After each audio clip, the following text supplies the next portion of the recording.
Assalamualaikum dan salam sejahtera. Alhamdulillah, tugasan kumpulan ini adalah untuk subjek BPME 1013 iaitu pengantar pengurusan. Tugasan ini disediakan kepada Dr. Khairul Anwar Ishak. Di sini, saya ingin memperkenalkan ahli kumpulan kami yang terdiri daripada 6 orang, iaitu yang pertama, saya sendiri Muhammad Rahmat bin Muhammad Sharif. Yang kedua, Encik Muhammad Fidah Muhammad Syahimi. Yang ketiga, Encik Muhammad Amir Faiz Hamdan. Yang keempat, Encik Veron Tony. Yang kelima, Cik Tineswari anak perempuan S6. Dan yang keenam, Cik Roziana Abdul Aziz. Pengenalan. Kami telah memilih sebuah syarikat iaitu Utusan Melayu Malaysia Berhad. Utusan Melayu atau dulu dikenali sebagai Kumpulan Utusan ditubuhkan pada 1938 di Singapura sebagai Utusan Melayu Press Limited. Akhbar pertama Utusan Melayu dilancarkan pada 29 Mei 1939. Dengan menggunakan tulisan Jawi, tulisan Arab, surat khabar itu dicetak di Singapura dan melayani literasi Jawi di tanah Melayu. Pada tahun yang sama, edisi Ahad Utusan Zaman diterbitkan. Utusan Melayu dan Utusan Zaman berada di barisan hadapan pembangunan intelektual nasionalis Melayu yang kemudiannya memberikan kepimpinan politik yang tercerah dalam persiapan kemerdekaan. Pada bulan Februari 1958, 5 bulan setelah Tanah Melayu diberikan kemerdekaan, iaitu pada tahun 1957, Utusan Melayu memindahkan ibu pejabatnya ke ibu negara di Kuala Lumpur. Kumpulan utusan terus menyatukan diri, terus memainkan peranan utama dan mengambil bahagian secara aktif dalam pembangunan ekonomi, sosial dan politik di Tanah Melayu, yang pada tahun 1963 berkembang hingga merangkumi lebih banyak wilayah-wilayah di dalam Malaysia.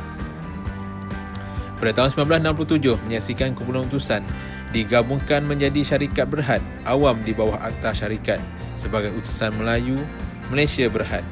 Sejak itu, utusan atau kemudian dikenali sebagai kumpulan utusan berkembang pesat, memuncak dalam penyenaraian di papan utama Bursa Saham Kuala Lumpur pada tahun 1994.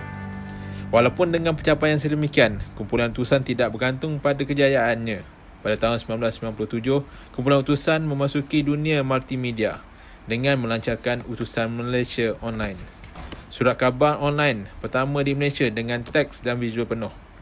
Dunia multimedia juga membuka pintu perniagaan baru untuk kumpulan utusan. Pada tahun 1997, kumpulan utusan menjadi penyedia akses internet melalui pembentukan jaring.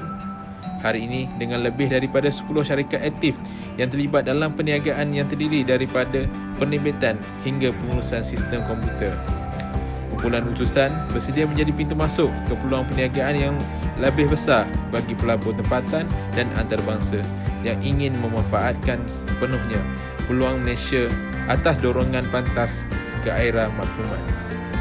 Perkembangan teknologi multimedia banyak menggugat akan pendapatan dari sumber penjualan akhbar. Masyarakat menggunakan kemudahan online akhbar sebagai bahan bacaan. Utusan Malaysia dan akhbar lain terus mengalami kerugian dan hutang meningkatkan daripada penurunan peredaran dan akhirnya ditutup pada 9 Oktober 2019. Pada 10 Oktober 2019, dilaporkan bahawa akhbar Kumpulan Utusan akan kembali diterbitkan pada 1 November 2019. Walau bagaimanapun, penerbitannya dijangka tidak berlaku. Aurora Mulia, sebuah syarikat yang dikaitkan dengan hartawan perniagaan Syed Mokhtar Al-Bukhari, dilaporkan memperoleh 70% kepentingan dalam anak syarikat milik penuh utusan di Loft Sinar Berhad. Namun, hanya 862 orang pekerja yang diberhentikan oleh utusan akan diambil bekerja semula oleh pengurusan baru. Pada Januari 2020 telah dilaporkan bahawa Utusan Malaysia akan dihidupkan semula beberapa bulan kemudian kerana beberapa sumber dalam industri mengesahkan bahawa pengurusan utusan mula mengambil kaki tangannya untuk mula bekerja pada Februari 2020. Utusan pada mulanya dijangka akan dilancarkan semula menjelang April 2020, namun tidak menjadi kenyataan.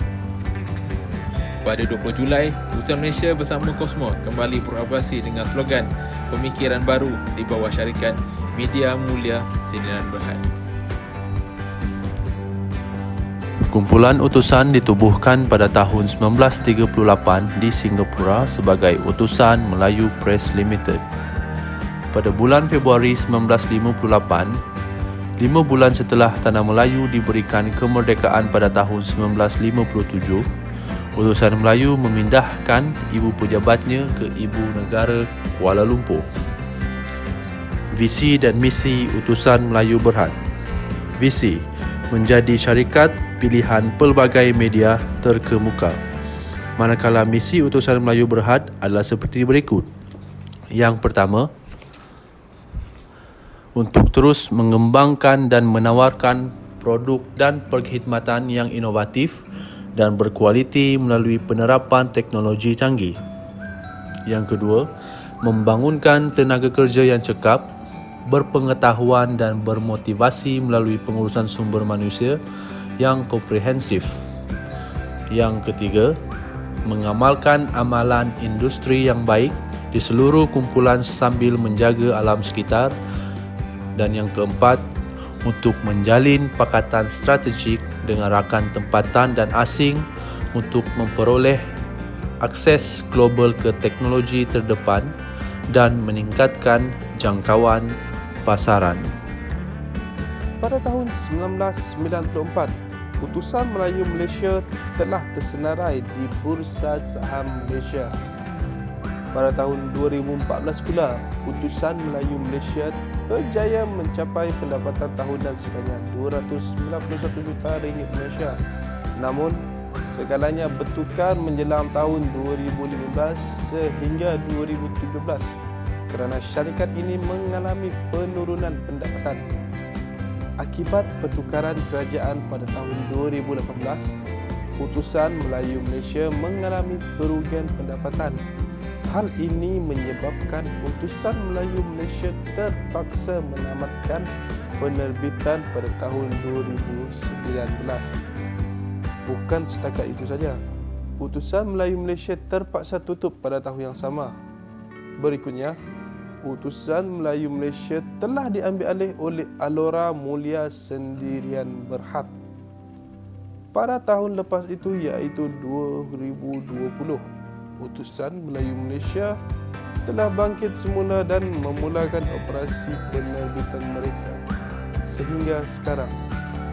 Pesaing-pesaing utama bagi Utusan Melayu Malaysia Berhad atau UMMB adalah seperti New Straits Times Press Malaysia Berhad, Star Mingguan Group Berhad, kumpulan kraft tangan Sendirian Berhad dengan produk atau keluaran mereka seperti New Straits Times, Berita Harian, Harian Metro, Mingguan M-Star dan Sinar Harian. Persaingan di dalam dunia digital juga adalah pesaing utama syarikat seperti Malaysia Kini yang memaparkan berita yang pantas dan terkini. Terdapat juga pesaing-pesaing antarabangsa seperti Google dan Facebook yang memaparkan perkembangan berita dunia. Platform digital ini menjadi pesaing utama bagi UMMB dalam ruang perniagaan akhbar digital mereka. Penilaian terhadap Utusan Melayu Malaysia Berhad. Dari segi kekuatan, penerbitan Utusan Melayu Berhad tetap menjadi salah satu terbitan bahasa Melayu yang paling popular dan banyak dibaca di Malaysia sehingga tahun 2018. Kelemahan Utusan Melayu Malaysia Berhad adalah perniagaan ini terlalu fokus kepada media dan secara tak langsung media-media lain ataupun surat khabar lain di seluruh Malaysia ataupun di seluruh dunia mula memperbagaikan segmen-segmen di dalam akhbar mereka maupun di Malaysia ataupun secara global. Dan ini menimbulkan ancaman kepada Utusan Melayu Malaysia Berhad. Perubahan trend pengguna dan kesan digitalisasi pada industri. Banyak produk mula menawarkan penerbitannya dalam format elektronik, contohnya e-surat khabar ataupun di portal-portal yang mudah dilayari. Hala tuju serta masa depan syarikat Utusan Melayu Malaysia Berhad. Visi Utusan Melayu adalah untuk menjadi salah satu akhbar dan syarikat penerbitan yang terulung di Malaysia. Misi adalah ingin menjadi syarikat akhbar yang mampu memberikan maklumat yang sahih kepada semua pembaca dalam bahasa Malaysia. Seterusnya, kita akan lihat cadangan strategi Syarikat Utusan Melayu Malaysia Berhad. Ia terbahagi kepada 4, iaitu pelan pemasaran, organisasi dan operasi, rancangan kewangan dan juga rancangan pengurangan risiko. Rancangan pertama ialah pelan pemasaran. Strategi yang digunakan ialah peningkatan campuran pemasaran. Dari perspektif campuran pemasaran, disarankan bahawa UMMB membuat perubahan ketara pada semua 4P dalam campuran pemasarannya. Dari segi segmentasi, penargetan dan kedudukan jelas tertumpu di pasaran berbahasa Melayu. Namun, produk mengalami penurunan pengedaran. Ini bererti produknya semakin ditolak oleh inti pelanggannya. Rancangan kedua ialah rancangan organisasi dan operasi. Ia terbahagi kepada beberapa perspektif. Yang pertama ialah perspektif rantaian nilai. UMMB boleh mendigitalkan aktiviti tradisional secara progresif untuk membuka lebih banyak nilai di sepanjang rantaian nilai. Transformasi ini akan meningkatkan pengalaman pelanggan, operasi perniagaan dan juga menyokong pelaksanaan model perniagaan baru. Perspektif kedua ialah perspektif model insan. UMMB perlu meningkatkan jumlah perbelanjaan pekerja sebanyak 5% setahun supaya dapat memperhitungkan kos yang diperlukan untuk melatih kaki tangan yang ada dalam syarikat. Perspektif ketiga ialah perspektif strategi perniagaan digital. UMMB perlu mempelbagaikan sumber pendapatan melalui pengenalan produk, mengadakan program kesetiaan untuk penggunaan pengguna dan membuat berita yang tidak homogen prestasi kewangan. Rancangan seterusnya ialah rancangan kewangan dan metrik perniagaan. Yang pertama, ramalan kewangan. Latihan pengurangan kos harus diteruskan pada kadar yang tinggi daripada pertumbuhan pendapatan.